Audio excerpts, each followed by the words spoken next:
আসসালামু আলাইকুম। কেমন আছেন? আশা করি ভালো আছেন। আমিও ভালো আছি। আপনাদের সাথে আমি একটি নতুন ভিডিও নিয়ে আসলাম। তো এখানে দেখেন কাপড়টি ২ পাট করে আছে। এখন আমি ৪ পাট করে নেব। তো ৪ পাট করার আগে দিয়ে আমি এটা যেহেতু সুন্নতি যেহেতু লং ফ্রক আমি এটা বানাবো, শর্ট না। তো আমি যে মাপে বানাবো ওই মাপের চেয়ে যেটা আমার অতিরিক্ত কাপড় থাকতেছে, তো ওইটা আমি মাপ দিয়ে তারপর আমি কেটে নেব। সাইড থেকে কেটে নিয়ে তারপর এটা আমি 4 ভাঁজ করে নেব। 4 ভাঁজ করে নেওয়ার পর এই যে আপনাদেরকে আমি আবারও দেখিয়ে দিচ্ছি, এটা আর হলো খোলা সাইড, আমার সামনে যেটা আছে এটা হলো বন্ধ সাইড। তারপর আপনারা অবশ্যই খেয়াল করে দেখবেন আমি কিভাবে মেজারমেন্টটা দিয়ে দিচ্ছি। এখানে আমি লম্বা কতটুকু নিচ্ছি আর আপনারা অবশ্যই তা দেখবেন, দেখে বুঝে তারপর এটা মাপ দিয়ে নেবেন। তো আমি এখানে বডির কাপড়টি একেবারে এইভাবে মাপ দিয়ে দিচ্ছি। আগের ভিডিওতে আপনাদেরকে আমি দেখিয়ে দিয়েছিলাম জামাটা উপর দিয়ে আপনারা ফালিয়ে দিয়ে সহজভাবে আপনারা ওইভাবে ওই পদ্ধতিতে জামাটি কাটিং করতে পারেন। আপনারা যারা নতুন আছে তাদের সহজে হবে, বুঝতে সুবিধা হবে। তো এখানে আমি যেহেতু বডির মাপটা নিয়ে তারপর আমার যে কাপড়টি আছে এটা অতিরিক্ত কাপড় থাকতেছে, ওই কাপড়টি আমি এখন এখানে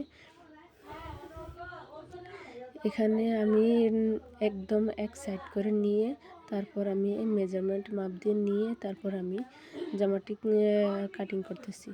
তো জামাটি কাটিং করার পূর্বে আমি আগে একটা কথা বলতেছি, যারা আমার চ্যানেলে ফেসবুক পেজে বা ইউটিউব চ্যানেলে নতুন আছে তারা অবশ্যই কমেন্ট করে বলবা, তোমাদের বুঝতে অসুবিধা হলে আমাকে বলবা। আর যারা আমার নতুন আছে তারা অবশ্যই ইউটিউব চ্যানেলে তারা আমার সাবস্ক্রাইব করে দিবা। তারপর যারা আমার ফেসবুক পেজে আছো তারা অবশ্যই পেজটি ফলো দিয়ে পাশে থাকবা সব সময়, যাতে করে নতুন নতুন ভিডিও তোমরা আমার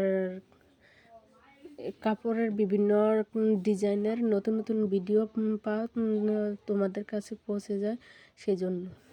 তো এখানে আমি কতটুকু শোল্ডার মাপ নিতেছি, কতটুকু গলার মাপ নিয়েছি তা অবশ্যই তোমাদেরকে দেখিয়ে দিয়েছি। এখন লম্বা কত নিয়েছি, বডিটা কতটুকু নিয়েছি তা অবশ্যই দেখিয়ে দিয়েছি। তোমরা অবশ্যই বুঝার জন্য চেষ্টা করবা।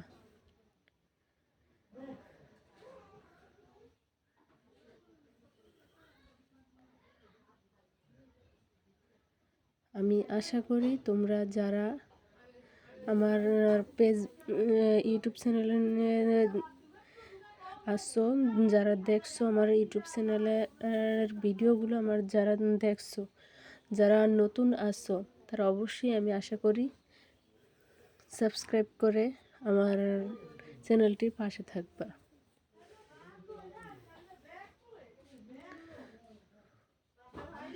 এখন আমি বক্স করব, বক্স করে তারপরে এবার বক্সের উপর দিয়ে কিভাবে আমি বক্স করলে সুবিধা হবে, একটা স্কেল দিয়ে তারপর আমি দাগ দিয়ে দিচ্ছি। দাগের অনুযায়ী আমি বক্স করে নিব, শেপ দিয়ে দেব। শেপ দেওয়ার পর তারপরে শেপ অনুযায়ী আমি কাপড়টি কাটবো।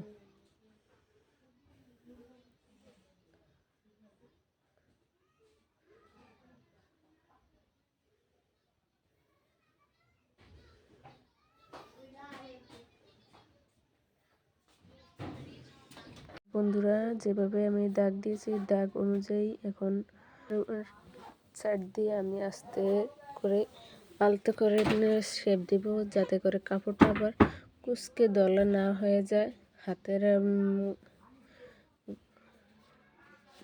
হাতের গোছাকে যদি কুঁচকে দলা না হয়।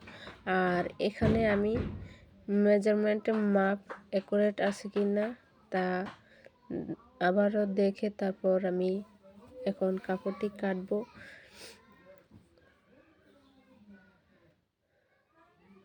তার আগে নিচে দিয়ে কাপড়টি সমানভাবে আছে কি না আমি একটু ফিতা দিয়ে মেপে তার দেখে নেব। তো দেখে নেওয়া হয়ে গেল। এখন আমি যে দাগ দিয়েছি দাগ অনুযায়ী এখন আমি কাপড়টি কাটবো।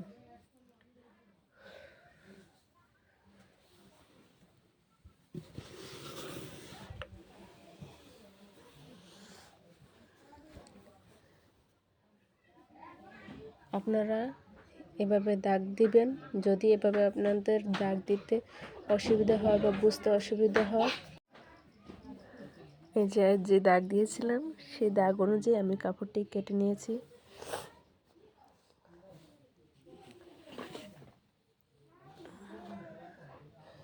আর কতটুক নিচ থেকে আমি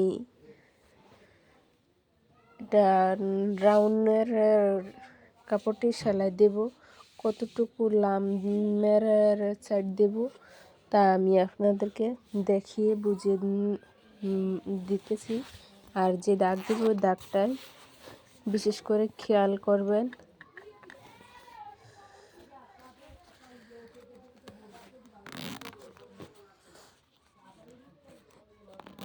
এদিকে যাতে করে অসুবিধা না হয় সেজন্য আমি এভাবে শেপ দিয়ে দিচ্ছি, যাতে করে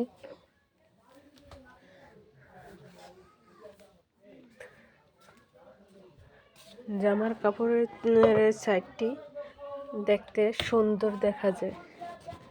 সেলাইটির সাথে কাপড়টি যাতে করে দেখতে কুঁচকে না থাকে, সুন্দর হয়।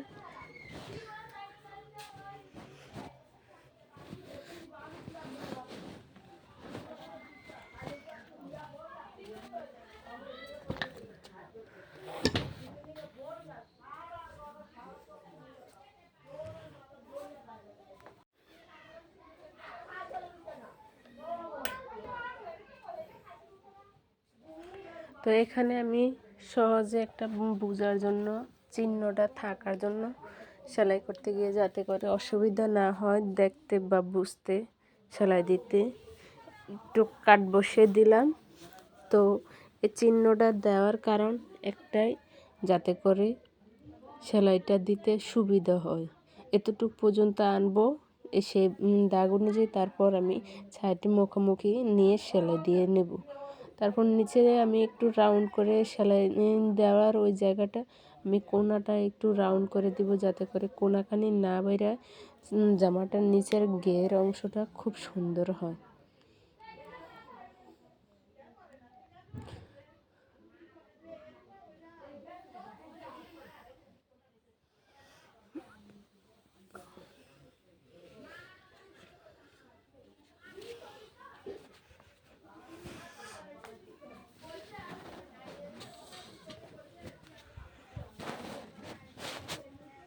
অবশ্যই